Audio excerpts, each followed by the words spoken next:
Merci de votre fidélité. 20h sur la télévision Futur Média. Bonsoir à toutes et à tous. Bienvenue à cette principale édition. Les titres, c'est tout de suite. 6 morts, 14 blessés. Le bilan de l'accident sur la RN2 à hauteur de Ndouloumadji. Un minibus est entré en collision avec un camion. Selon le ministère des Transports terrestres, le minibus à l'origine de l'accident a abordé la RN2 sans marquer de stop, créant ainsi un choc inévitable avec le camion de 35 ans d'âge. La Mauritanie et la Gambie, point de départ de jeunes Sénégalais vers l'Europe et notamment l'Espagne. Parmi les candidats au voyage irrégulier, 70 jeunes portés disparus, dont les familles établies à Thiaroye-sur-Mer affirment qu'ils seraient en détention en Tunisie. L'athlète Amadou Diaba vole au secours de Louis-François Mendy, espoir de l'athlétisme sénégalais, sélectionné pour les Jeux Olympiques de Paris et qui menace de boycotter l'événement si son coach n'est pas accrédité. Diaba, directeur du Centre africain de développement de l'athlétisme, espère un dénouement heureux à cette situation. Voilà pour les titres, le développement, c'est tout de suite.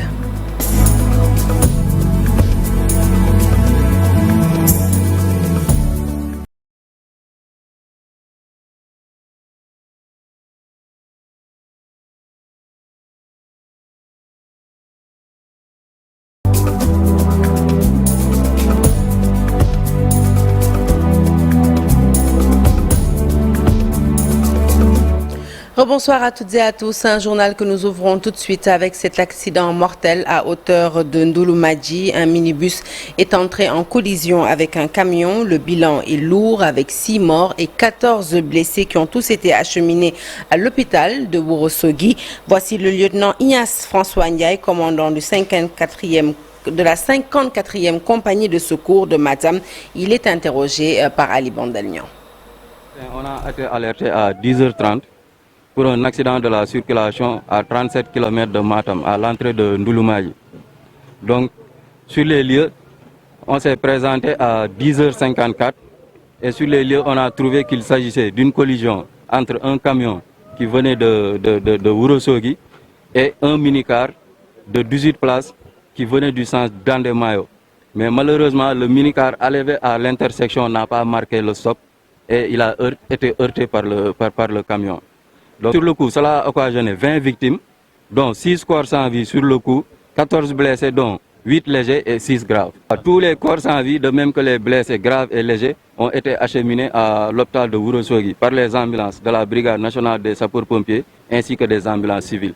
Donc l'intervention a nécessité l'engagement en moyen de 02 ambulances de la BNSP, Brigade nationale des sapeurs-pompiers, et 4 ambulances civiles, plus un VIL et un camion fourgon pompe-tonne. Restons avec cet accident. Le ministère des Transports terrestres a fait un communiqué justement pour éclairer l'opinion publique sur l'origine de cet accident. Le 25 juillet 2024, vers 10h30 du matin, accident mortel donc s'est produit à hauteur de l'intersection de la route nationale 2 avec la route secondaire de Ndouloumadji Sedo Abbas. Le véhicule de transport public de voyageurs de 18 places provenant de Ndouloumadji est entré en collision en abordant la RN2 sans marquer de stop avec un camion immatriculé, de 35 ans d'âge, roulant dans le sens Tchilogne-Ourossogui. Le bilan provisoire de l'accident fait état de 6 morts sur le coup et de 14 blessés graves. Les victimes sont prises en charge au niveau de l'hôpital régional de Ourossogui. Compte tenu du nombre de victimes par rapport au nombre de places autorisées, il est manifeste que le véhicule transportait un nombre excessif de passagers. Le ministère des Infrastructures et des Transports terrestres et aériens, le MITA, présente ses sincères condoléances aux familles des personnes décédées et souhaite un prompt rétablissement aux blessés. Nous parlons à présent des corps sans vie de 2 enfants âgés respectivement de 9 et 3 ans repêchés par des pêcheurs des rizières de Boutout. C'est à la périphérie de la commune de Ziguinchor. On pense qu'ils ont été emportés par les eaux de ruissellement suite aux fortes pluies qui s'abattent ces dernières heures sur Ziguinchor. Les sapeurs-pompiers sont sur place pour récupérer leurs corps et les déposer à la morgue de l'hôpital régional de Ziguinchor. La gendarmerie est aussi sur les lieux pour la procédure d'identification des corps et l'ouverture d'une enquête. Nous poursuivons ce journal avec ce scandale qui secoue la police. 9 policiers arrêtés par leurs collègues de la division des investigations criminelles. Ces agents en question avaient arrêté des Maliens qui détenaient 650 millions de francs CFA en liquide seulement. Au lieu de déclarer la totalité une fois dans les locaux du commissariat, ils n'ont déclaré que 450 millions de francs CFA après avoir soutiré 200 millions de la valise d'argent. Après une période d'accalmie, l'émigration clandestine reprend de plus belle. Pas moins de 3 embarcations ont quitté le Sénégal pour rallier les îles Canaries. Avec les actions menées par les nouvelles autorités pour contrer le phénomène, des jeunes vont jusqu'en Mauritanie ou alors en Gambie pour embarquer. Marie-Louise Ndiaye, spécialiste des questions migratoires, nous fait le point depuis les îles Canaries. Nous l'écoutons. La fréquence avec laquelle ces pirogues viennent pourrait concurrencer la fréquence de l'année dernière. Et les observateurs ont d'ailleurs peur de cela. Et on voit qu'au mois de juillet, durant la première quinzaine, on a vu 3 bateaux, 3 pirogues du moins en provenance du Sénégal. Et les migrants qui ont été interrogés disent avoir quitté pour une des pirogues le port de Dakar, à Dakar sans précision.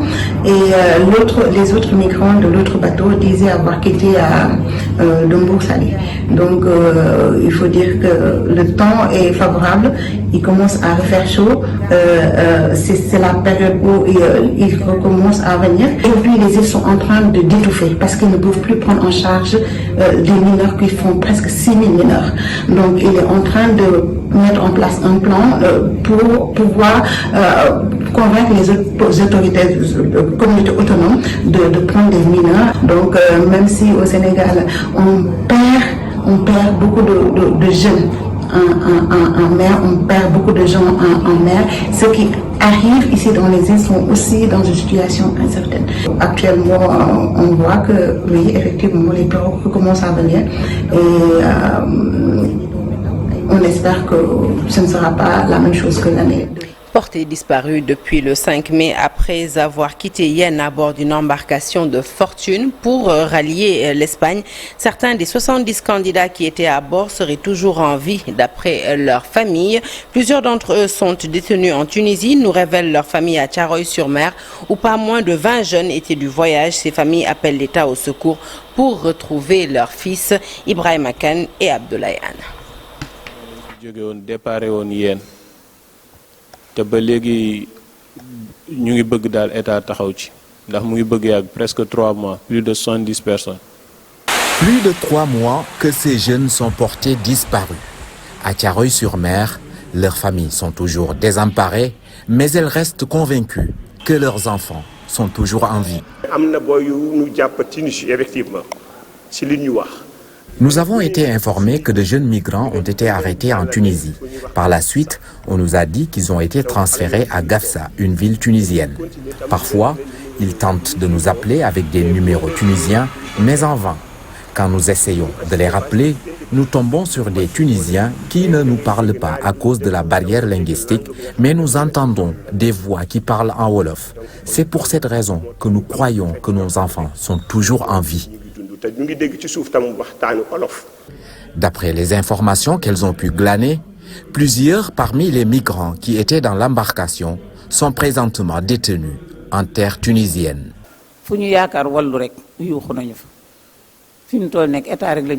Nous avons épuisé tous les moyens pour les retrouver, mais en vain. Aujourd'hui, nous demandons à l'État de nous venir en aide parce que l'État a beaucoup plus de moyens que nous. Nos enfants sont en Tunisie, précisément à Gafsa. L'État doit tout faire pour qu'on retrouve nos fils.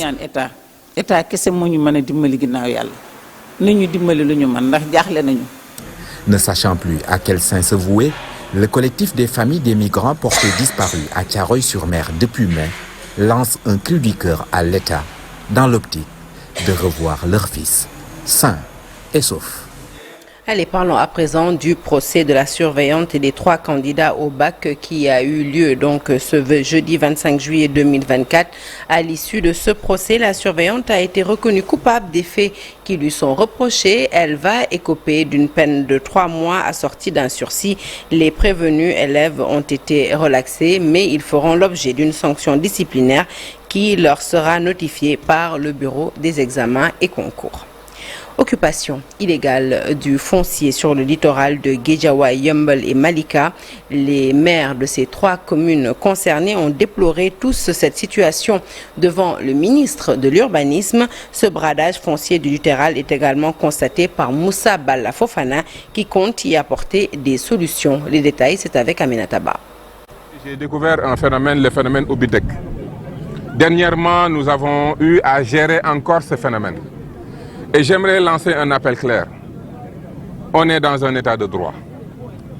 Des Sénégalais des gens ne peuvent pas se lever, aller voir des biens d'autrui, des biens publics. Parce que quand on lance un programme de logement, mais ce programme appartient à un promoteur, un privé, qui investit ses fonds pour le compte de l'État et pour le compte des populations.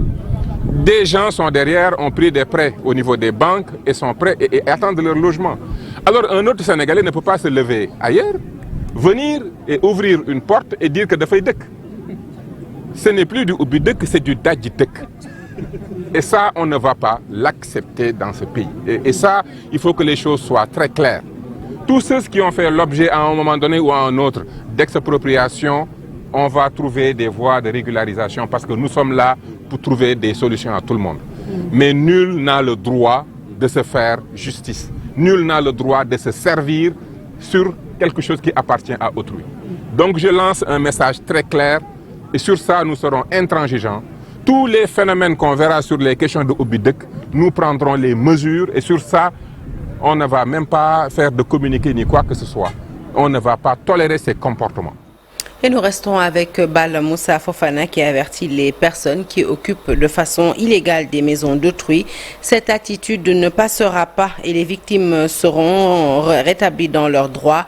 Le ministre de l'Urbanisme, Moussa Bal Fofana, que nous retrouvons au micro d'Aminata Ba. Sur lequel nous reviendrons certainement avant la fin de cette édition. Parlons à présent du sit-in des agents de développement communautaire. Ces agents venus de tous les départements du pays dénoncent le fait que le programme Logé à la primature est à l'arrêt. Plus de 600 agents sont en chômage depuis le mois de juin. Ils risquent de perdre leur emploi. Ils ont donc tenu un sit-in à la promenade des Thiessois pour alerter l'opinion mais aussi les nouvelles autorités. Et c'était en présence de nos reporters Cheikh Anta Diop et Seyla. Ils sont agents de développement communautaire recrutés depuis 2003. Ces agents interviennent dans le programme de santé-nutrition. Le paradoxe, c'est que le projet est à l'arrêt. 607 agents techniques sont actuellement en chômage. 607 chefs de famille sont au chômage depuis le 30 juin. Il y a aussi les 19 000 relais communautaires ne seront plus encadrés et orientés sur les activités de nutrition. Vu l'importance de ce projet, les conséquences que peuvent entraîner son arrêt sur la non-délivrance des services de nutrition communautaire au profit de ces groupes vulnérables et la perte d'emploi de 607 agents. Ces agents de développement communautaire invitent l'État à agir pour accompagner efficacement le programme de nutrition communautaire. C'est un projet d'État. Nous voulons solliciter l'appui du gouvernement, son Excellence, le Président de la République, pour qu'il puisse appuyer le CNDN à trouver des financements le plus rapidement possible dans les meilleurs délais pour la reprise des activités. Il y a des gens qui ont leur licence, d'autres ont des masters et tout ça. Les collectivités territoriales sont aussi interpellées. Et on travaille aussi pour les collectivités territoriales. Et chaque collectivité aimerait avoir des enfants bien portants et tout. Ces jeunes diplômés agents de développement communautaire sont décidés à s'opposer à toute tentative d'arrêter le projet de nutrition communautaire.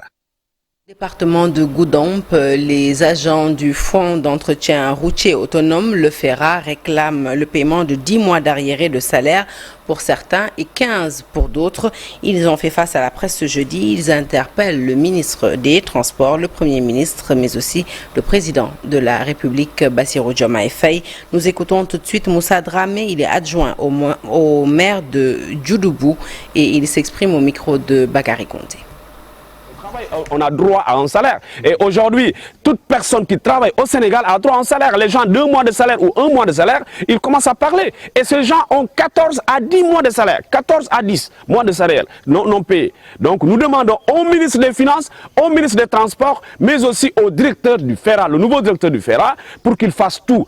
Parce que c'est ça la politique qui a été ficelée par son Excellence le président de la République, mais aussi à son premier ministre, le président Ousmane Sonko, à qui ils disent aujourd'hui le plus important c'est la satisfaction des populations. Et s'il en est question, je pense qu'il serait bien que cette question-là soit prise en charge dans les jours à venir. Dans les communes, surtout les communes appelées les communes rurales. Ce sont des communes lesquelles c'est les agents de FERA qui font tout pour qu'au moins la population puisse avoir certaine accessibilité à certains services, que ce soit la santé, l'éducation ou autres services. Mais si aujourd'hui ces gens ne parviennent pas à avoir le salaire pendant 14 mois, je pense qu'il serait très difficile à ce que nous puissions avoir l'objectif. Nous savons très bien qu'il y a des innovations qui ont été prises par le nouveau directeur dans ce sens, parce que le salaire des agents de FERA est très insignifiant, mais des décisions ont été prises par le président, même si ce n'est pas officiel, et nous demandons vraiment qu'il y ait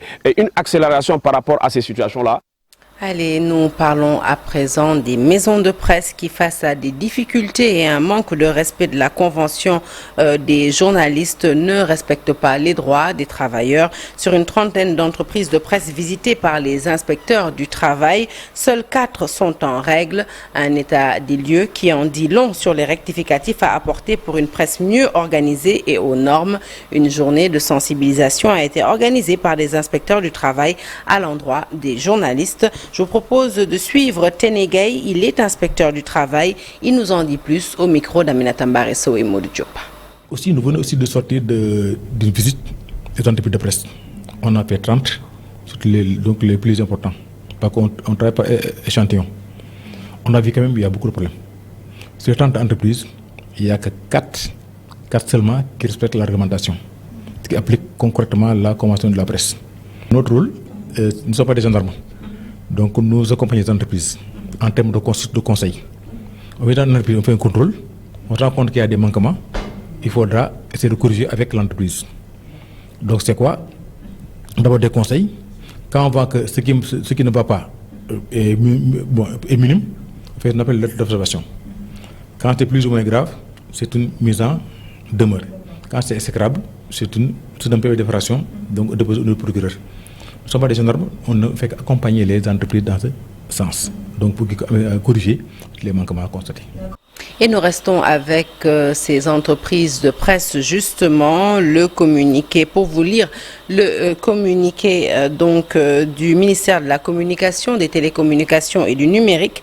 Pour les entreprises de presse écrite, il a été noté que sur 51 quotidiens hebdomadaires et mensuels de la presse classique et 17 de la presse digitale, une absence parfois de déclaration de parution et un non-respect du dépôt légal en violation des articles 80 et 82 de la loi 2017-27 du 13 juillet 2017 portant code de la presse. Par conséquent, il est demandé à tout éditeur de presse écrite ou digitale de se conformer à la réglementation en vigueur au plus tard le 29 juillet 2024, sous peine de se voir appliquer les sanctions prévues par la loi. Pour les entreprises audiovisuelles, concernant les éditeurs et distributeurs, l'article 94 du Code de la presse stipule que l'exercice de toute activité d'édition, de distribution et de diffusion de services de communication audiovisuelle, quelle que soit la technique utilisée, est subordonné à une autorisation délivrée par le ministre chargé de la communication après avis conforme de l'organe de régulation dans les conditions définies par le Code. Il est donc demandé à toutes les entreprises audiovisuelles ayant déjà signé une convention et un cahier de charges avec le CNRA de se rapprocher du ministère en charge de la communication en vue de la délivrance d'une licence conformément à la loi. Voilà donc un communiqué signé le ministre de la Communication, des Télécommunications et du Numérique. le Sénégal vient de franchir un pas important dans la mise en œuvre du projet d'investissement pour la résilience des zones côtières en Afrique de l'Ouest, un projet financé avec l'appui de la Banque mondiale. Après l'étude de faisabilité de l'Autorité nationale de gestion intégrée du littoral, l'actualisation de la stratégie nationale de gestion intégrée des zones côtières, le plan d'action quinquennal de la gestion intégrée des zones côtières a été présenté ce jeudi et validé au cours d'un atelier qui a regroupé tous les membres du comité technique du projet Ouaka Sénégal, les acteurs de la gestion intégrée de la zone côtière et de l'autorité du ministère de l'Environnement et du Développement durable ont été présents à cette rencontre. Le point, c'est avec Biram Ndour et Bachining. Objectif atteint pour le gouvernement du Sénégal et les autorités du ministère de l'Environnement qui ont procédé ce matin à la présentation et à la validation du plan d'action quinquennal pour la gestion intégrée des zones côtières. Cet acte marque une étape cruciale dans la mise en œuvre du projet d'investissement pour la résilience des zones côtières en Afrique de l'Ouest, financé avec l'appui de la Banque mondiale. La rencontre d'aujourd'hui est d'une importance capitale parce qu'on connaît déjà toute la problématique qui est liée à la gestion du littoral, ici au Sénégal et dans la sous-région et dans le monde. L'autre aspect, c'est on connaît aussi la problématique qui est liée au phénomène de changement climatique. Tout ceci fait que le Sénégal est assez vulnérable du fait qu'on a une très grande côte qui fait plus de 700 km et qui est confronté à divers facteurs d'agression. Autour de ça, le Sénégal quand même a eu à faire beaucoup d'avancées. On a depuis plusieurs années déjà entamé un grand travail autour de la protection du littoral avec différents partenaires techniques et financiers. Et à l'issue de tout cela, on a cet atelier d'aujourd'hui qui est l'aboutissement d'un travail de longue haleine qui nous permettent de un peu réviser le plan d'action quinquennal qu'on a élaboré à l'issue de tous ces travaux-là, de la mise en place d'une autorité nationale de gestion du littoral. Autour de tous ces points-là, on reste convaincu qu'à l'issue de cet atelier, le plan quinquennal qui va découler des travaux pourra être vraiment très utile.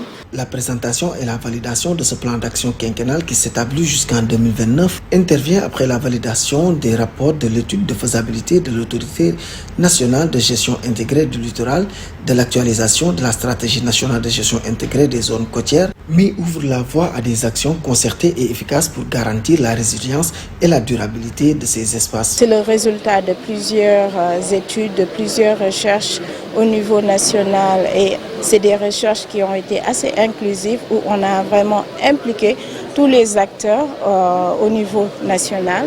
On s'est assuré aussi d'avoir des avis externes à l'international et dans la sous-région. Et ceci nous permet d'identifier quelles sont les actions assez réalistes qui conviennent une gestion intégrée des zones côtières pour le Sénégal. Et il ne faut pas occulter le fait que ce plan d'action-là nous permettra à l'aboutissement de pouvoir vraiment avoir des actions de renforcement et une protection efficiente de nos côtes. À la une de l'actualité judiciaire, le procès en appel dans l'affaire Boffa Bayotte qui s'est achevé à Ziguinchor il y a quelques minutes. Sachez que l'avocat général a requis l'abandon des charges de participation à un mouvement insurrectionnel et de sortie irrégulière de correspondance, ainsi que le maintien des charges d'association de malfaiteurs, de complicité d'assassinat, de tentative d'assassinat, mais également le maintien de la peine de réclusion criminelle à perpétuité prononcée en première instance, affaire mise en délibéré donc pour le jeudi 29 août 2024. Poursuivi pour diffamation, l'ex-première ministre Aminata Touré persiste et signe. C'est le monde à l'envers que Mansour Faye porte plainte contre moi parce que j'ai dit qu'il y avait eu un carnage financier autorisé par son beau-frère, l'ancien président Macky Sall. Dixit Mimi Touré au sortir du tribunal. Elle réitère ses propos en s'appuyant sur le rapport accablant de la Cour des comptes. Ses avocats, par ailleurs, demandent 1,5 milliard de francs CFA de dommages et intérêts. Aminata Touré, que je vous propose d'écouter. Au tribunal de Dakar sur plainte de Mansour Faye c'est le monde à l'envers que Mansour Faye porte plainte contre moi pour diffamation, puisque j'ai dit qu'il y avait eu un carnage financier autorisé par son beau-frère Macky Sall, puisque c'est lui qui a levé toutes les lois, toutes les contraintes concernant la concurrence des prix, le contrôle, et ça a ouvert la voie à, disons, ce que j'ai qualifié comme carnage financier. Je veux faire savoir aux Sénégalais que le rapport de la Cour des comptes a clairement indiqué, la Cour des comptes, c'est l'organe de contrôle par essence de nos fonds publics. C'est un organe extrêmement sérieux, je les ai cités. Ils ont dit qu'il y a 20 milliards qui n'ont rien à voir avec la Covid. Le mot carnage a été au centre du procès. Le mot carnage a été parce qu'ils veulent jouer avec les mots. Mais vous pensez que, et ça c'est dans le rapport, et il est scandaleux, c'est un véritable scandale que moi j'ai à passer la journée ici, à la barre, pendant que lui, qu'on accuse vraiment de surfacturation, parce qu'on parle du ministre, du ministère, on veut nous faire croire qu'il n'a pas de responsabilité dans ça. Mais l'ordonnateur des dépenses, vous pensez que dans un ministère, un DAGE peut dépenser 2 milliards 740 sans l'aval de son ministre, vous le croyez? Ça ne peut pas exister, ça n'existe dans aucun pays du monde. Et on vous demande de présenter des excuses. Voilà, mais c'est lui qui doit demander non seulement des excuses, mais il doit être amené au tribunal dans les meilleurs délais. De l'actualité judiciaire, nous passons à la politique avec cette remarque que vous avez certainement fait depuis quelques années, la grossièreté, la vulgarité très présente dans le discours des hommes politiques au Sénégal. L'insulte est devenue une arme redoutable dans la conquête du pouvoir. D'après les Sénégalais rencontrés, cette forme de communication n'est pas conforme avec nos valeurs et faire de la politique ne doit pas rimer avec de l'impolitesse. Yaïkoum Ndiaye signe ce micro-trottoir. Je ne suis pas d'accord avec ces insulteurs qu'on voit sur les réseaux sociaux. La question qu'on doit se poser, selon moi, c'est qui sont-ils? Essayer de savoir depuis combien de temps ils le font et pour finir, essayer de les traquer. Car ils nous ont traités de tous les noms et ils continuent de le faire avec ce nouveau régime.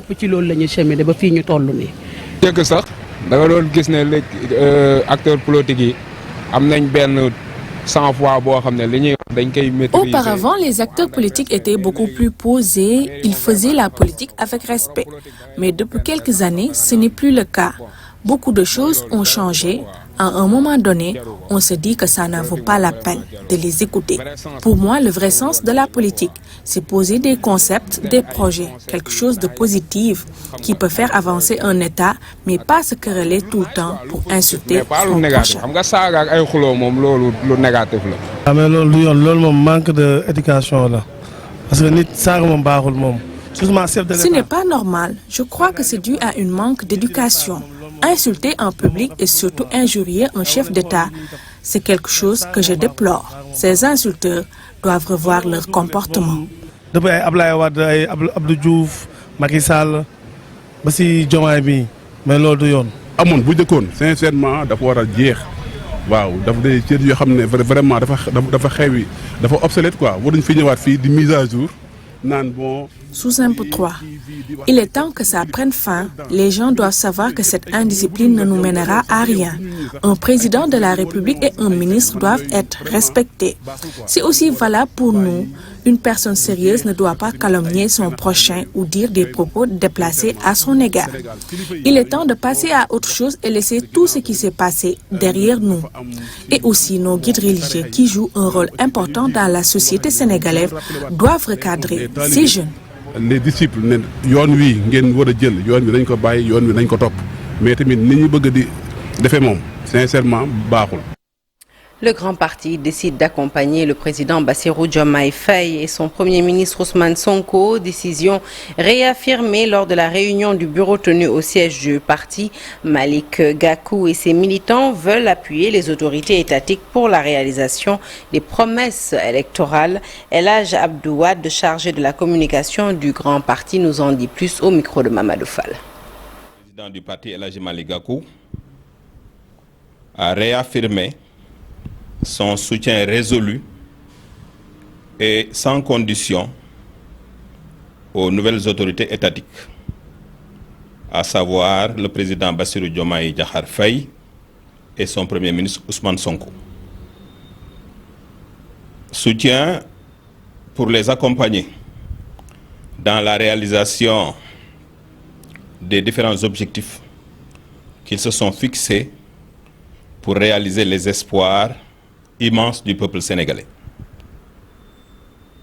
C'est donc dans cette perspective qu'ils sont en train de prendre certaines mesures allant dans le sens de la réduction du train de vie de l'État, mais également réduction des denrées de première nécessité. Mesures également allant dans le sens des réformes du système judiciaire pour plus de justice, plus de démocratie. Donc je crois que c'est principalement la raison pour laquelle le grand parti apporte son soutien à ces nouvelles autorités pour leur permettre donc de réaliser leurs ambitions. Allez, on parle de sport à présent. À 24 heures du début des Jeux Olympiques, Louis-François Mendy exprime sa grosse frustration. Son coach depuis 4 ans, Alain Smaïl, n'a pas été accrédité alors que son poulain entre en lice le 4 août prochain. L'athlète a envoyé une lettre à la fédération, mais aussi au CNOS ainsi qu'au ministère des Sports pour menacer de boycotter l'événement sportif. Louis-François Mendy, porte-drapeau de la délégation sénégalaise, ne se voit en effet pas participer à ces Jeux Olympiques sans son coach Amadou Diaba, le directeur du Centre africain de développement de l'athlétisme où est justement pensionnaire Louis-François Mendy, espère que cette situation va se dénouer au plus vite. Un entraîneur personnel est très important dans l'athlétisme de haut niveau. Voilà sa déclaration que je vous propose de suivre au micro de Chersadi Boudjara. C'est vraiment très dur, vu la taille de la délégation du Sénégal. Pour avoir des accréditations, c'est très très difficile. Mais le directeur technique et le président vont s'en charger. Et je pense que souhaitons que ça se règle. Parce que lui, François, a besoin de son entraîneur à côté. Parce qu'un athlète, c'est l'entraîneur. Moi, quand je courais, quand je voyais mon entraîneur à côté de moi, j'étais soulagé. Et je pense que ça va se régler, que lui puisse être avec son entraîneur. Et comme les autres athlètes qui sont avec leur coach au niveau des Jeux Olympiques. Allez, on finit avec l'Assemblée générale ordinaire de la zone ouest à UFOA qui s'est déroulée ce matin à Dakar au Sénégal. Les travaux préparatoires ont démarré depuis mardi 23 juillet avec les réunions des 7 commissions que compte la zone. Il s'agit des commissions compétition, marketing, technique, juridique, finance, football féminin et médical. En marge des travaux de l'Assemblée générale, l'UFOA procédera au tirage au sort du tournoi qualificatif à la phase finale de la Ligue des Nations. Et nous écoutons tout de suite Mahat Gay, directeur exécutif UFOA. Il nous en dit plus au micro de Mamadou Ndiaye. Le tirage au sort, je l'ai suivi pendant l'Assemblée et j'ai vu que nos 5 équipes qui vont compétir pour la Women's Champions League, nous avons bien le Sénégal, la Gambie, le Mali, le Libéria et la Sierra Leone qui vont compétir à partir du 2 août en Sierra Leone. Et c'est une avancée pour nous parce que toutes les dernières années, nous n'avons eu que 4 équipes et parfois même 3. Et cette édition, nous avons 5 équipes. Ça montre qu'il y a un travail qui est en train d'être fait par la commission des compétitions et le département compétition. Si on peut regarder un peu en arrière, il y a 2 mois, nous avons joué le tournoi U20 filles au Sénégal et nous avons vu la participation de 8 équipes, contrairement à l'année dernière où nous avions eu que 4. Donc, sous la présidence du président de la zone qui met en avant le football des femmes, l'année dernière, nous avons eu que des compétitions féminines. Et c'est à saluer, il met le focus sur le développement du football féminin. Justement, vous parlez de compétition. Fin de ce journal, merci de l'avoir suivi. L'actualité se poursuit sur toutes nos plateformes digitales, mais restez avec nous tout de suite à la seconde partie de Soir d'Info et nous parlons d'immigration irrégulière.